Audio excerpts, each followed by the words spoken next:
Hello, my dear students. I am absolutely thrilled to have you here today. Welcome to this explainer of a truly beautiful poem called Canvas of Soil by Maya Anthony. Today, we're going to explore how this piece teaches us that nature isn't just, a physical place. It's a living, breathing masterpiece. And guess what? We are the artists. Let's jump right into it. So, let's prime our minds a bit before we get into the actual text. Have you ever stood in a garden and felt like you were looking at a literal piece of art? Or maybe you've watched a painter at work and noticed how incredibly careful they are with every single stroke of their brush. I want you to hold on to that image, because imagining the garden as a blank painting is exactly the mindset we need to truly appreciate the depths of this poem. All right, let's start with the very first few lines. I want you to just close your eyes for a second and listen to the gentle rhythm of these words. Palette of earth, rich and deep, where dreams of gardeners seep, brushstrokes of seeds planted true, awaiting spring's vibrant hue. Wow, isn't that just lovely? You can almost feel that sense of anticipation for the coming spring, right? Okay, let's quickly demystify a couple of key vocabulary words we just heard there: palette and hue. Now, a palette is that thin wooden board a painter uses to mix their colors, right?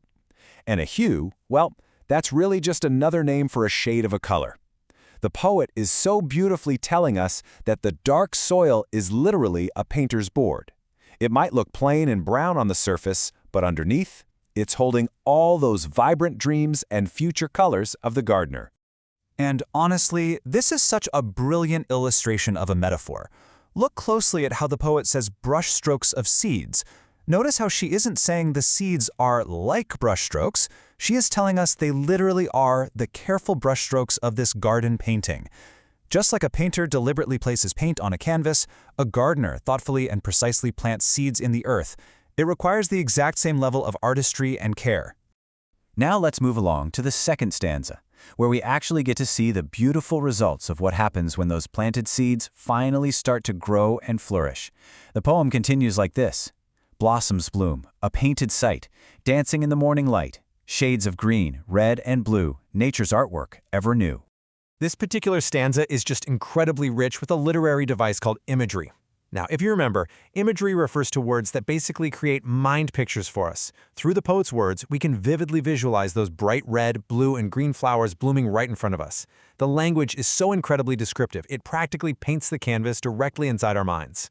But wait, did you catch that specific phrasing in the first line of that stanza? Blossoms bloom? That repeated B sound right there, that is a textbook example of alliteration.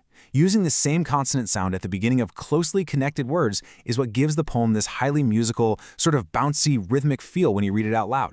Now, what's really fascinating here is how the poet literally breathes life into the scene, using personification. She describes the blossoms as dancing in the morning light. Now, obviously, we all know flowers don't actually dance. But by giving these human-like movements and qualities to non-human things, she makes the entire garden feel incredibly alive, energetic, and just so full of joy.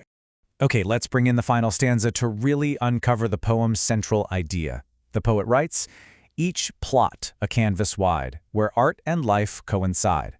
In the hands of those who till, gardens become paintings still." This right here is exactly where we see art and life perfectly coming together to form one unified masterpiece. Let's take a second to define our title word canvas. A canvas is that physical, blank surface an artist paints on. And the poet is showing us exactly how a simple, empty plot of land transforms into a beautiful, living, breathing, still life painting. But it doesn't just happen by magic. It happens through the intentional, hard work of those who till, or cultivate, the soil. So, let's step back and see how all of this builds into an allegory. Now, an allegory is a literary device that operates on two levels to express much larger ideas. On the surface level, sure, as we've discussed, this is a poem about gardening and working the land. But on a deeper level, the garden actually represents our very own life's journey. Think about it. Just as we plant seeds and wait for them to bloom, we work hard on our own personal dreams and patiently wait for them to grow. It also represents the beautiful harmony of diversity in our world. It shows us how different colors, or different people, can interact perfectly to create something truly breathtaking. Before we start to wrap things up, let's quickly consolidate some of those technical aspects we've just learned.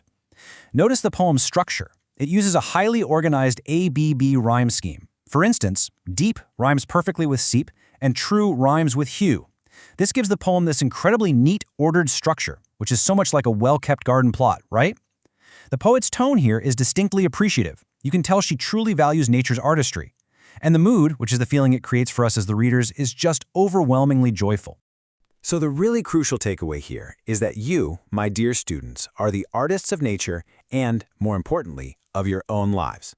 The next time you walk past a small patch of soil, I want you to ask yourself, will you just see dirt, or will you see a blank canvas just waiting for an artist's touch?